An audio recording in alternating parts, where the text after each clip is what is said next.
Baik, Assalamualaikum warahmatullahi wabarakatuh. Pada kesempatan ini saya akan mempresentasikan mengenai jurnal yang sudah saya baca dengan judul Implementasi Program Sanitasi Total Berbasis Masyarakat (STBM) untuk mengurangi kasus stunting di Puskesmas wilayah Kabupaten Sleman.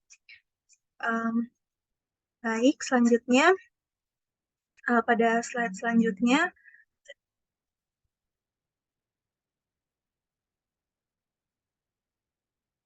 latar belakang. Jadi latar belakang dari jurnal ini adalah Indonesia mempunyai masalah gizi yang cukup berat dengan ditandainya banyaknya kasus gizi kurang. Stunting juga merupakan salah satu permasalahan gizi kurang yang ada di Indonesia, dan stunting berhubungan dengan ketidakcukupan zat gizi massa lalu sehingga termasuk dalam masalah gizi yang bersifat kronis.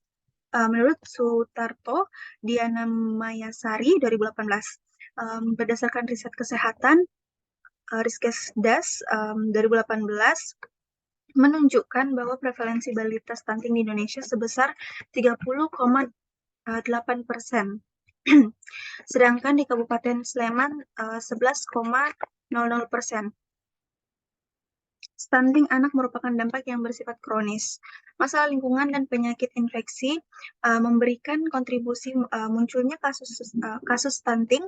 Lalu praktik higien juga yang buruk dapat menyebabkan balita terserang penyakit diare yang nantinya dapat menyebabkan anak kehilangan zat-zat gizi yang penting bagi pertumbuhan. Stunting disebabkan oleh faktor multidimensi dan tidak hanya disebabkan oleh faktor gizi. Tidak hanya disebabkan oleh faktor gizi buruk yang dialami oleh ibu hamil dan balita. Aspek personal hygiene dan sanitasi lingkungan mempunyai peran penting terhadap masalah kekurangan gizi termasuk stunting. Lalu kebiasaan-kebiasaan seperti buang air besar sembarangan dan rendahnya kebiasaan mencuci tangan tanpa sabun dapat meningkatkan kasus stunting serta meningkatkan frekuensi diare. Upaya pengurangan stunting sendiri dapat dilakukan melalui intervensi gizi sensitif, yakni dengan menerapkan program STBM. Tujuan dari jurnal ini sendiri adalah untuk penelitian yang bertujuan memperoleh gambaran implementasi STBM untuk mengurangi kasus stunting di Puskesmas wilayah Kabupaten Sleman. Untuk metodenya, penelitian ini menggunakan metode kualitatif dengan pendekatan studi kasus. Pengumpulan data dilakukan dengan wawancara secara mendalam atau in-depth interview pada 20 informan pada Agustus-November 2020. Di sini juga keabsahan data menggunakan triangulasi sumber dan analisis data kualitatif, menggunakan konten analisis dan analisis data yang diawali dengan transkrip dari hasil wawancara. Kedua dilakukan dengan reduksi data. Lalu yang ketiga dilakukan coding data. Berikutnya verifikasi dengan pembuatan kesimpulan dari hasil semua penelitian. Nah, penelitian ini telah melalui kelayakan etik dan kronis etik Universitas Respati Yogyakarta. Baik, kita masuk ke hasil. Jadi hasilnya ini mulai dari program STBM sendiri. Yang pertama ada desa ini sudah melaksanakan deklarasi STBM. Di beberapa informan menyatakan bahwa seluruh desa di Kabupaten Sleman sudah 100% melakukan deklarasi STBM Pilar 1, yaitu Stop BADS. Selanjutnya akan menjadi desa STBM, namun diperlukan upaya lebih optimal melalui pemetaan, kemudian pemicuan ke dusun-dusun. Kemudian verifikasi, dan berikut adalah kutipan informan terkait hal tersebut, yaitu pada informan 1 mengatakan, sudah Bu, tahun yang lalu itu kami sudah ada deklarasi untuk deklarasi STBM, cegah ada beberapa deklarasi STBM, ada beberapa sudah semua di situ melakukan deklarasi di puskesmas. Lalu ada informan 2, STBM ini program yang memang sudah lama berjalan, eh, m- m- berjalan enggak Mbak, sudah dari beberapa tahun yang lalu. Kita targetkan STBM itu untuk desa, STBM itu memang 1 tahun, em, 1 tahun itu 1 tahun desa nggih. Lalu informan 3, jadi untuk STBM ini tidak salah sudah mulai sejak tahun 2015, kalau enggak 2016, yaitu dan sudah mendeklarasikan STBM BABS di tahun 2017 akhir, lalu November, dan dari itu sudah setelah deklarasi kita membuka siapa yang berani mendeklarasikan, kami persilahkan dengan syarat untuk yang pilar pertama itu kita harus verifikasi 100%. Em, Lalu program STBM yang kedua itu perubahan perilaku higien, yang mana informan menyatakan bahwa STBM lebih ke arah perubahan perilaku dalam hal sanitasi atau perbaikan lingkungan. Sangatlah sulit melakukan perubahan tersebut, tentunya membutuhkan waktu. Lalu berikut kutipan informan terhadap hal tersebut.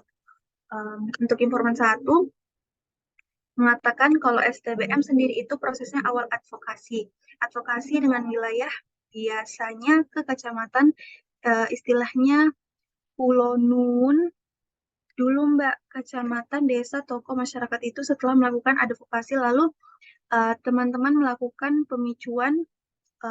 Nah, pemicuan di masyarakat teman-teman sih sanitarian. Saya rasa cukup kreatif sampai dengan memicu untuk sampai membuat bank sampah, memicu tidak buang air besar sembarangan, terus terpicu juga karena pemicuan itu tantangannya banyak banyak yang menyepelekan.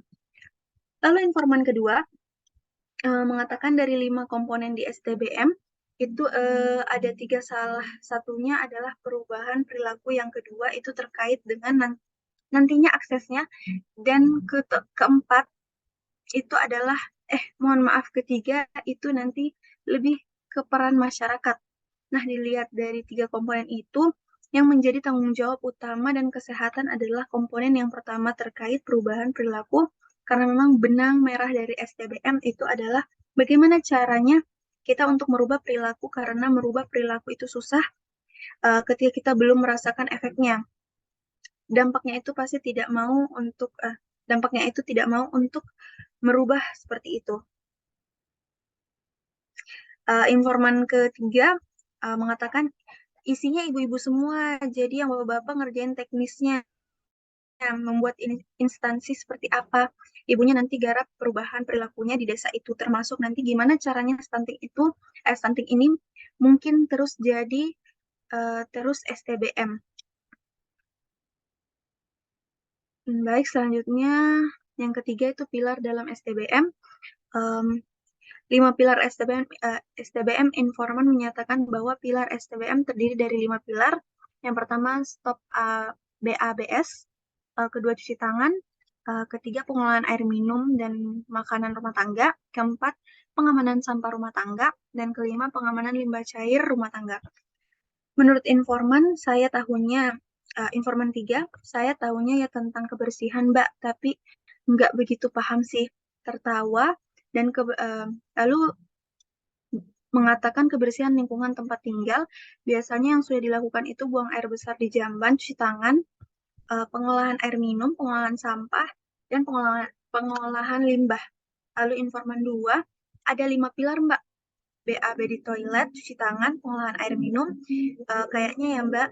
Untuk informan 3, mengatakan untuk program STBM di Kabupaten Sleman ini sudah berjalan dengan baik, dan STBM sendiri sudah stop buang air besar sembarangan.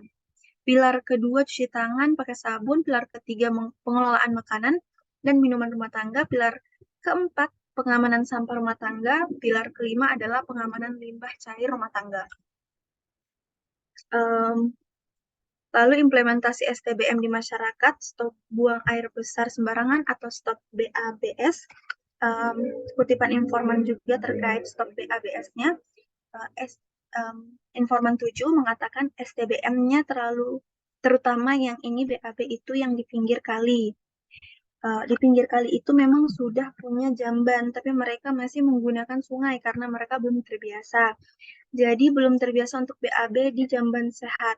Untuk 4 pilar lainnya, saya kira yang mereka sudah menerapkan itu pun kalau untuk saluran pembuangan air limbahnya, kadang ada juga yang belum punya untuk SPAL-nya. Selanjutnya adalah pemahaman penyebab stunting. Yang pertama penyebab dari stunting adalah rendahnya asupan gizi pada 1000 HPK, yakni sejak janin hingga bayi umur 2 tahun. Lalu beberapa informan berpendapat bahwa stunting dapat terjadi karena kurang gizi, tidak cukup ASI eksklusif, pemberian makanan yang kurang, ibu anemia, BBLR. Lalu kutipan dari informan sendiri, informan 3 mengatakan stunting itu kekurangan berat badan anaknya kecil. Penyebabnya kekurangan gizi, sewaktu apa kayak ASI juga mempengaruhi.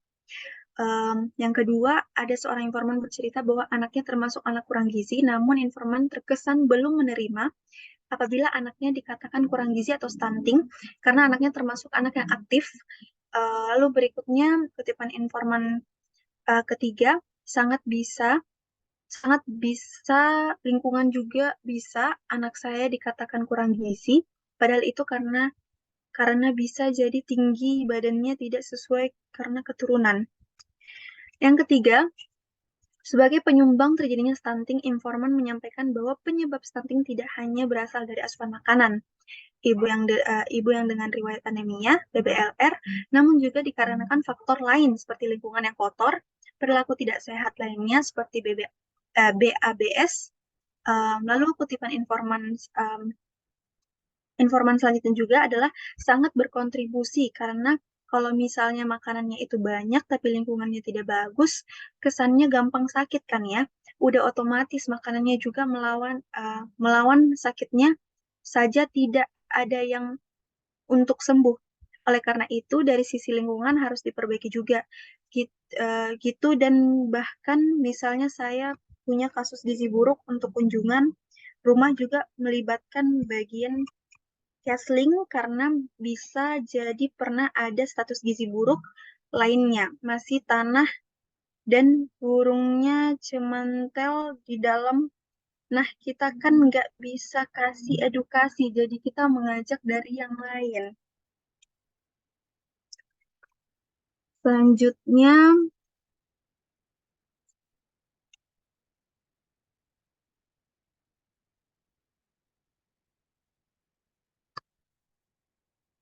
yang yang kelima, yaitu tentang implementasi program STBM untuk menurunkan kasus stunting. Berdasarkan hasil interview dari beberapa informan bahwa program STBM ini sangat bermanfaat terhadap kebersihan lingkungan, perubahan perilaku untuk meningkatkan derajat kesehatan, sekaligus menurunkan kasus stunting. Dan berikut kutipan informan. Informan mengatakan kalau selama ini beberapa hal pernah dilakukan sampai sejauh itu antara stunting dengan perilaku di STBM. Kemarin intervensinya untuk pengatasan stunting kita masih pada penekanannya pada air bersih, yaitu kita mulai sudah melakukan pemeriksaan kualitas air pada kantong-kantong stunting. Setelah ini dilakukan sesudah karena untuk pemeriksaan stunting untuk memeriksakan kualitas air di kantong stunting. Itu sejak tahun 2019, itu meskipun hanya yang diperiksa hanya bakteri karena kalau diare kemungkinan bisa disebabkan oleh air.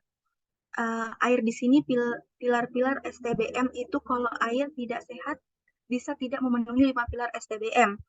Apabila tidak memenuhi 5 pilar STBM dari yang disyaratkan, pencemaran terhadap air dan cukup tinggi yaitu biasanya kita itu baru dikerucutkan itu baru kualitas airnya.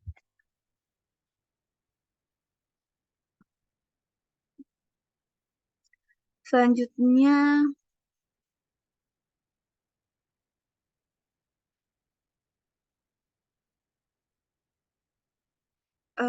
Baik, selanjutnya masih implementasi program STBM untuk menurunkan kasus stunting. Jadi beberapa informan juga menyampaikan bahwa pada 2019 pemerintah Kabupaten Sleman telah membentuk tim percepatan penanggulangan balita stunting Kabupaten Sleman. Berikut kutipan dari informan yang mana dia mengatakan program kita untuk penurunan stunting itu kebetulan dari mulai tahun 2019 itu sudah terbit peraturan Bupati nomor 27 tentang percepatan penanggulangan balita stunting. Itu isinya ada beberapa inovasi dan tercantum di dalamnya ada panduan teman, getar getar tala, ada pecah ranting, ada gambang stunting, dan yang terakhir adalah tos HIV. Itu ada 5 yang tercantum di dalam peraturan bupati tersebut, tapi 4 mengarah ke stunting, itu program inovasi di bidang kesehatan. Selanjutnya, poin ke-6, yaitu inovasi program STBM untuk menurunkan kasus stunting. Selain program tersebut, informan juga menyampaikan terkait upaya penanggulangan stunting dengan inovasi program STBM. Berikut kutipan informan. Informan 13 mengatakan, gaya Puspaku Gerakan Ayah Peduli 1000 hari pertama kehidupan, atau nama brandnya. Lalu informan 17 mengatakan kalau lingkungan nggak sehat, kemungkinan saya akhirnya buka ini loh, Mbak. Sudah berapa tahunnya saya buka klinik sanitasi untuk menanggulangi salah satunya stunting. Saya buka klinik sanitasi, jadinya orang yang hamil masuk klinik sanitasi. Banyak kok perubahannya, kan kadang yuk 30, kadang 25 kan gitu tetap ada. Setiap orang hamil terus kunjungi minimal sekali. Selanjutnya poin 7 yaitu inovasi program STBM untuk menurunkan kasus stunting. Selain program yang tadi, informan juga menyampaikan terkait upaya penanggulangan stunting dengan inovasi program STBM yang merupakan kreasi inovasi masing-masing puskesmas. Puskesmas Pakem memiliki inovasi pemeriksaan air minum pada kantong-kantong stunting dan gaya Puspaku. Dengan salah satu kegiatannya melakukan sosialisasi IMD, ASI eksklusif, MPASI, sanitasi, PHBS pada pertemuan bapak-bapak. Yang terakhir, poin ke-8, perubahan perilaku higien, yang mana STBM adalah pendekatan untuk mengubah perilaku higienis dan sanitasi melalui pemberdayaan masyarakat dengan cara pemicuan. STBM diatur dalam Peraturan Kementerian Kesehatan Nomor 3 Tahun 2014 tentang sanitasi total berbasis masyarakat. STBM juga bertujuan untuk mewujudkan perilaku masyarakat yang higienis dan saniter secara mandiri dalam rangka peningkatan derajat kesehatan masyarakat yang setinggi-tingginya menurut Kemenkes RI 2014.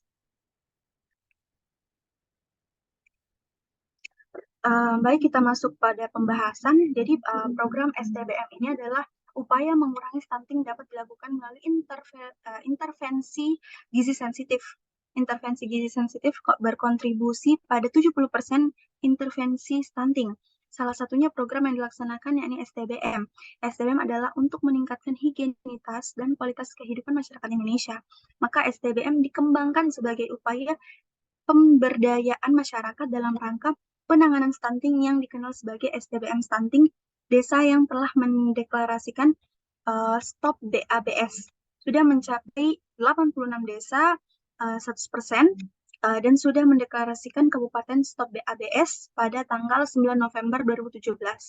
Berdasarkan surat keputusan Bupati Sleman nomor 127, Cap KDHA 2017 tentang deklarasi stop BABS Kabupaten Sleman, selanjutnya pasca deklarasi stop BABS. Lalu selain program STBM juga ada implementasi 5 pilar STBM, yaitu stop BABS, cuci tangan pakai sabun, pengolahan air minum dan makanan rumah tangga, pengamanan sampah rumah tangga, pengamanan limbah cair rumah tangga. Selanjutnya